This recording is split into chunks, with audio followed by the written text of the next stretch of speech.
there was a moment around 18 where I just kind of gave my life to him because I recognized who he was to me. And that was the beginning of like, dude, like he's all I got, man. Rewrite. Rewrite. New life, new beginnings. Hey, I'm Jonathan Unthank. Welcome to another edition of the Rewrite Podcast, and so excited to have my friend Jeremy Rosado joining me today. My Hey, man, what is going on? bro, it's been too long, man. It's good to see you. How are you? How are you? Dude, it is so good to see your face again. And I know, man, it's been what, about a year and a half ago since Dude, since it all began for you? crazy, right? And I've been here waiting to come back and chill with the family, man. I've missed my radio fam, dude. It's good to see you, bro. Yeah, man. Well, tell me what's been going on, and then we'll jump into your story, Dude, dude. dude, it's crazy. We sent "Come and See," which was my first song to radio, and man, that song, especially with you guys sharing with me like how it was affecting so many people. You know what I mean? And watching God move through that, man, and that was beautiful. And then, dude, honestly, just kind of I went through a season of just kind of feeling like, God, what's next? You know what I mean? I think being in the ministry and in the music business of this, you can get caught up in the fear of it, in yourself, in comparison, and all those things are like thief of joy. You know what I mean? And knowing that like what you're doing is affecting people's lives and that God's using it. And so, anyway, man, I to be honest with you, and I'm okay with sharing this. Like I started therapy at the top of the year. I fought that for a very long time. But that's been one of the greatest things I've ever done. God, Jesus first, therapy second. But the combination has been amazing for me, man. And so I found a lot of healing this year. And there's just been a lot of new things, dude. And so starting therapy kind of opened up the world of me wanting to just kind of heal more, bro, and be more authentic. And so I got into a room and wrote a song called Hero in the Room with a couple friends of mine, Colby and Justin. And I didn't even think that was gonna come out, Jonathan, to be honest with you, Jay. It was literally just so that little Jeremy could heal, and so that 33-year-old Jeremy could be, a man that wasn't dealing with like triggers of certain things and all that to say, like, we finished the song, we all sat there and cried together, and you know me, you know that this is how God made me. I just cry all day long, but. But I remember having a meeting with my label literally about 30 minutes after I finished. We had a dinner set and it was kind of crazy timing. And I left the session and I had the demo and I sat with my A&R and I was like, Garrett, if you believe in me and you trust me, you got to put this song out. And I was like, you need to do it right away. And so I just believed that God was going to do it and God did it, man. And so they gave me, thank God for my team. I love my label. It's been amazing to me, man. And we put the song out, bro. I had 3 days to turn this song in. We Oh just wrote it. wow. That doesn't happen. So, but I just really believed that God was going to use it. And man, it changed my life and it changed the trajectory of my career. And literally overnight, man, the numbers that were okay became 10 to 30 to I think we're at sitting at like 60 or 70 million views across social media now, dude. And so I got an album out of that. And then it just kind of was just like, man, I knew that God was going to use the song to change my career. But the biggest thing that God did in that was just like with Come and See, just at a bigger level, allow Hero and then Keep Holding On to affect people in a way I don't even know if I've experienced yet, man. And so the stories that have come just from how God has met people with this song through a video that sometimes I hate filming and sometimes I know it's cringy. Um, but God's using it. And it's been the most beautiful 4 months of my life, man. And all this happened, it's only been 4 months, Jay. So I am a man that has experienced God breathing on my music and my career and my life. And all of a sudden miracle hit my life, man. And he did it. And he's opened it's just been amazing. That's So great, man. yeah, And just by being honest with dude, yourself and being honest with him, dude, and just hey, God, here I am. I'm just being vulnerable. yeah, You know me more than anyone else, but yeah, I just want to be honest, and then you're putting it on paper. yeah, And yep, then that's where people live lives too. That's where I live my life too, is just yeah, the more honest I am with the Lord, the more I can hear him clearly, mm, more yeah, clearly. And then it's yeah, like I'm just downloading what he's given me and speaking it to others, encouraging others, and same dude, with you with the with lyrics to a song, putting it to a melody. dude, That's good yeah. stuff. Good It's stuff, man. amazing, man. Well, tell me about how you came to faith in Jesus. That's what the Rewrite podcast is all about, man. I want to hear your Good. story. Dude, I don't know. I grew up in a very Pentecostal Christian church, a storefront church in Queens, New York. And so I make the joke, and I'll probably get in trouble for this. I'm not going to say it on here.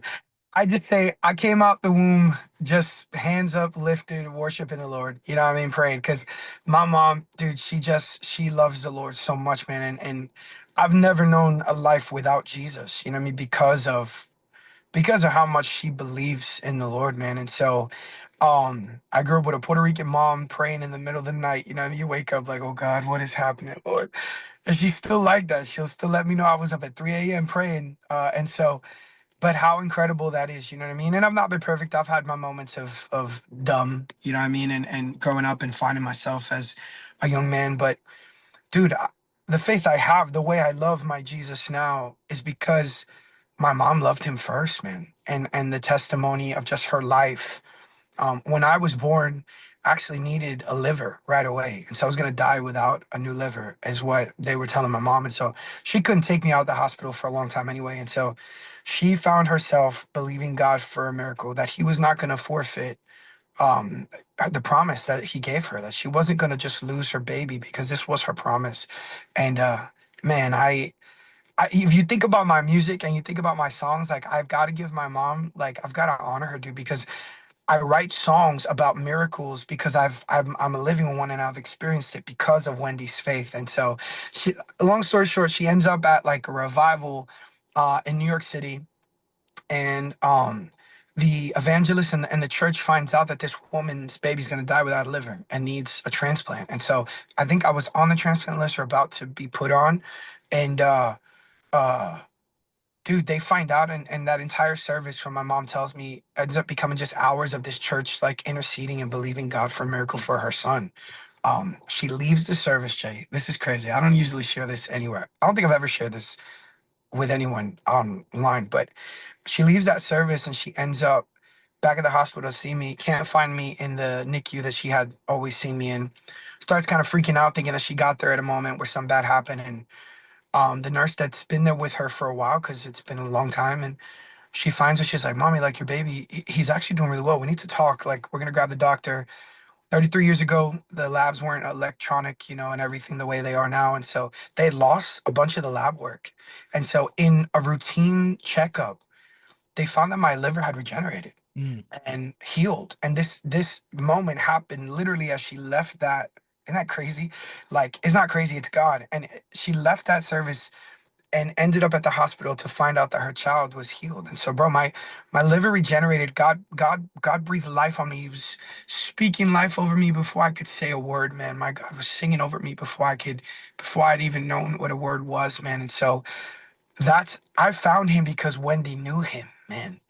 I found him because, dude, there's like no other choice for me, man. This God that saved me, the only reason I'm alive is because he breathed life over me.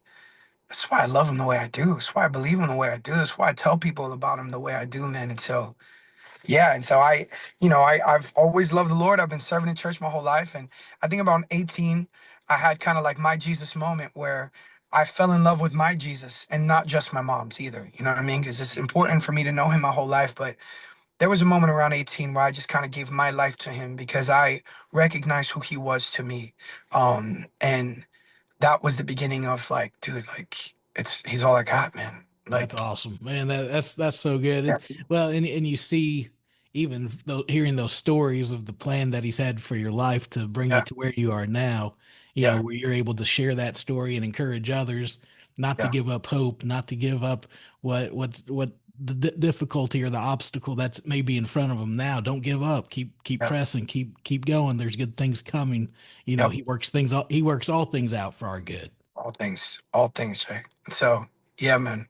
That is Yeah, so good. So good. So here you are several years later, and you've seen the ups and downs of life, the roller coaster, the good, the bad, the ugly. You've seen yeah. God show up, you've seen him answer prayer. So what do you look forward to next in, say, this walk with the Lord? Because you're like, man, all right, today, God, We got a fresh 24. What are we going to do What are today? we gonna do? Dude, I think I've found, even though I've known him my whole life and I've walked through some stuff, man, like that I've had to learn to lean on God like in a real way since I was young. I think I found a reliance in Jesus the beginning of this year, Jay, that I have like deeper than I ever have. And I think that that's what's bringing the breakthrough too. It's like I'm just holding on like to whatever he has for me. And so like, yeah, I've got like hopes and dreams and more things I want to see and accomplish and in my life personally and in my ministry, but I'm just kind of like, God, I don't want to control this anymore. Mhm. I'm in full reliance. So in this next 24, I just need you to do whatever you're gonna do. You know what I mean? I'm here for the ride, whatever that Yeah, looks man. like, because I trust you. And That's so so good. I don't think I've always been there though, Jay. You know what I mean? Like I think Mhm. that's the piece I was missing.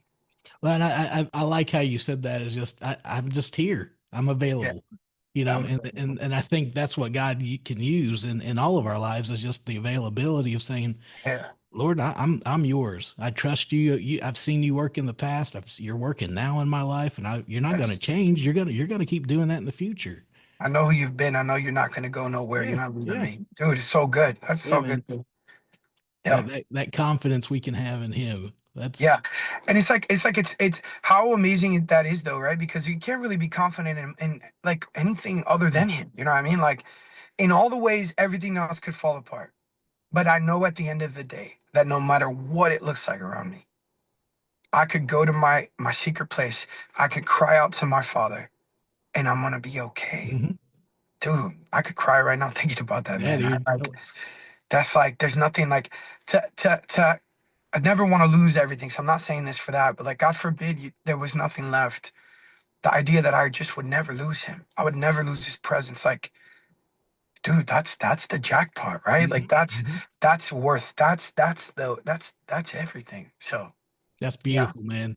I love what God's doing in your life and how he's Dude. how he's showing himself to you, and using your situations and your circumstances, and he's giving you words to speak and words to say, words to sing, Yeah. and then Thank you, and Lord. and then and then it's impacting so many people because Oh, that's bottom line. What people are looking for is just hope. This is Rewrite, Stories of New Life in Jesus. I'm Jonathan Unthank. If you'd like to join a community of listeners who enjoy hearing the life stories of Christian music artists and influencers, then join the Rewrite text group by texting the word Rewrite. That's REWRITE to 81891. But more importantly, if you'd like to dig deeper into your own relationship with Jesus, you can begin that journey today by texting his name, Jesus, to 81891. God bless you. Join me next time for another episode of Rewrite.